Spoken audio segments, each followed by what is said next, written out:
जी आपका स्वागत है हमारे चैनल में। बहुत बहुत धन्यवाद आपका। मैं बात करें गोवर्धन, एक यूनिक नाम, यूनिक स्टोरी, गोवर्धन जी, मतलब गोबर ही धन है, जैसे शायद यही मीनिंग होगा।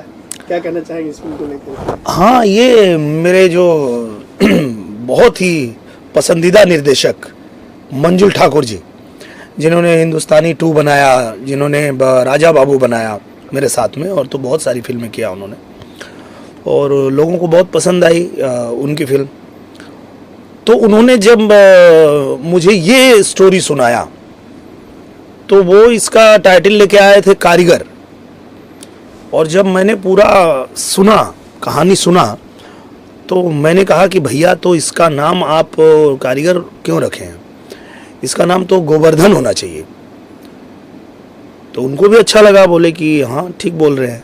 तो हम लोग फिर बोले कि फटाक से अप्लाई कीजिए, और अप्लाई किया गया, हमको मिल भी गया गोवर्धन। तो उसके बाद जो है हम लोग इस पे काम करना शुरू किए, और अब आकर के हम लोग यहाँ प्रतापगढ़ में इसकी शूटिंग शुरू कर दिए हैं, और 3 दिन अभी हुआ है।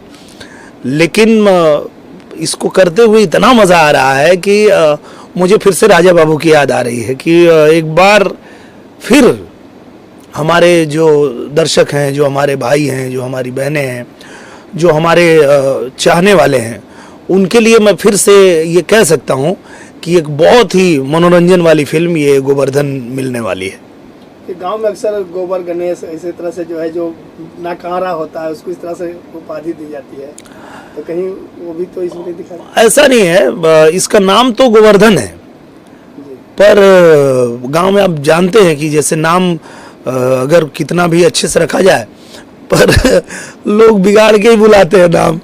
तो गोवर्धन नाम है इसका, लेकिन अब पूरा गांव गोबर गोबर ही कहता है। पर आप जब ये फिल्म देखेंगे तो आपको भी यही लगेगा कि इस फिल्म का नाम गोवर्धन ही होना चाहिए। जी। मेकिंग की बात की जाए, प्रोडक्शन की बात की जाए, तो इसमें जो प्रोड्यूसर हैं जैन घोष जी, प्रवीण कुमार जी और कलीम भाई जी, बहुत ही अच्छे मेकर हैं लोग। और देखिए, जब एक अच्छा मेकर होता है तो ही इतना पेशेंस रख पाता है, और इतने समय इंतज़ार करके और अपने एक एक पहलू पे अच्छे से काम करता है, तो ही अच्छी फिल्म बनती है। तो मुझे लगता है कि जब ये लोग आए थे तो उस समय 1 साल बाद का डेट था मेरा। मैंने बोला भैया 1 साल बाद कर पाऊंगा?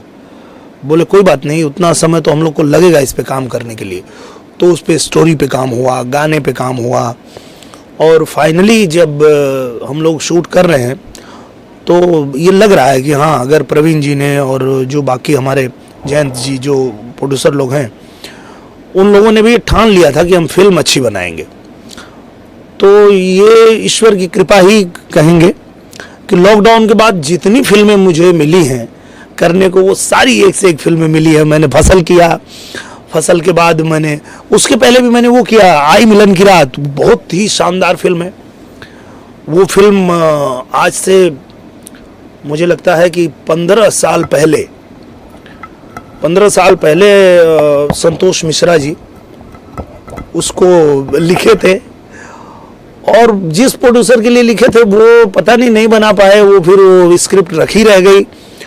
और अभी अचानक जब हम लोग लॉकडाउन के बाद शूटिंग करने के लिए आने लगे इनकी एम.आई. राज जी की, तो एम.आई. राज जी ने जो मुझे स्क्रिप्ट दिया, मैं बोला अरे भैया ये तो फिल्म बन चुकी है, ये आप स्क्रिप्ट कहाँ से लेके आ गए? तो बोले आए, तो अब तो हम लोग को जाना है तुरंत शूटिंग पे, अब क्या करें?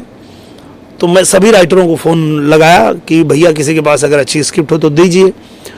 तो संतोष मिश्रा जी को कॉल किया, तो उन्होंने एक स्क्रिप्ट दिया, मज़ा नहीं आया उतना।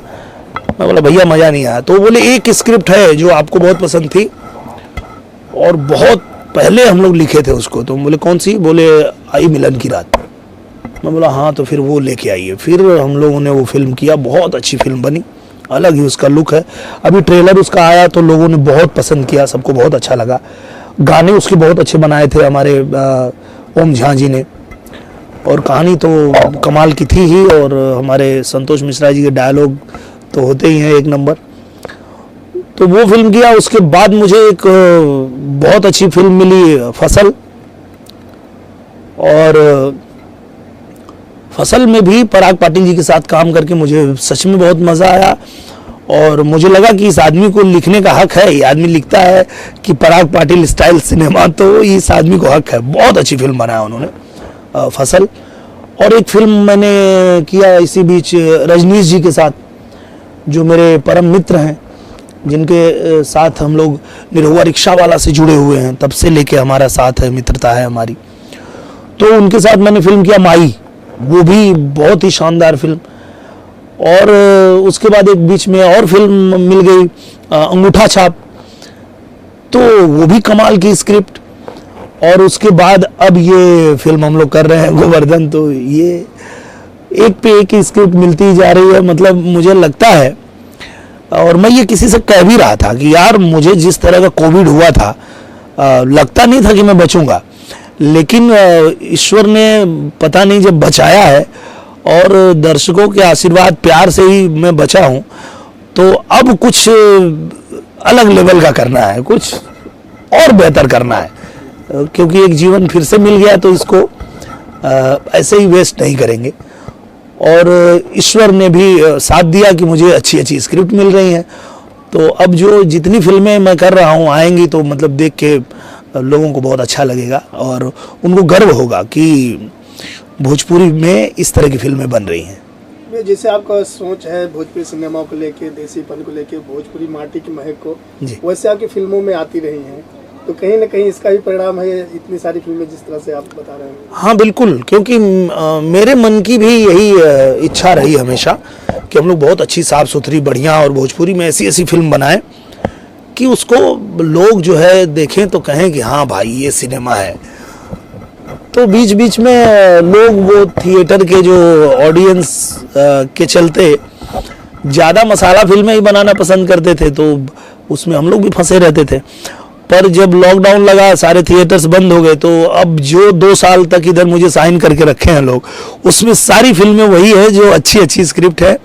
और लॉकडाउन में लोगों को लगा कि जब थिएटर खुलना ही नहीं है और ऑडियो वीडियो सेटेलाइट के भरोसे ही हमको चलना है, तो टीवी पे तो अच्छी फिल्में ही लोग देखते हैं। टीवी पे तो आप मतलब पूरे परिवार के साथ देखने वाली फिल्में ही आती हैं, क्योंकि वो घर में लोग बैठे हैं, अपने परिवार के साथ बैठे हैं। आप कुछ भी उठपटांग उल्टी सीधी फिल्म दोगे तो लोग उठ के चले जाएंगे या तो चैनल चेंज कर देंगे। तो मजबूरी हर निर्माता की हुई कि अब उनको अच्छी फिल्में ही बनाना है, और ये एक अच्छा हुआ। मैं तो मानता हूँ कि अगर हम लोगों को कोविड ने बहुत नुकसान दिया, बहुत दर्द दिया, बहुत सारा खतरे से हम लोग गुजरे, लेकिन ये एक काम अच्छा कर दिया कि भोजपुरी सिनेमा को सुधार दिया।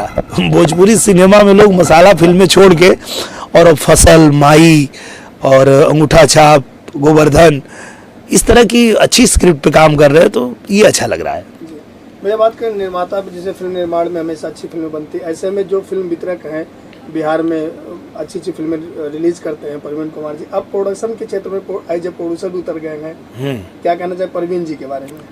प्रवीण जी के बारे में मैं यही कहना चाहूँगा कि एक प्रवीण जी के बारे में भी और मैं निशान जी के बारे में, दोनों लोगों के बारे में कहना चाहूँगा कि दोनों लोग ही वितरक होके और इतने अच्छे कॉन्सेप्ट पे फिल्म बना रहे हैं।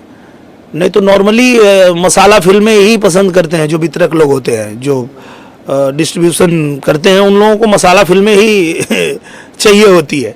लेकिन ये दोनों लोगों ने ही, निशान जी ने भी बहुत ही बेहतरीन स्क्रिप्ट माई बनाया, द प्राइड ऑफ भोजपुरी माई, और वैसे ही ये हमारे प्रवीण भैया भी ये भी बना रहे हैं गोवर्धन।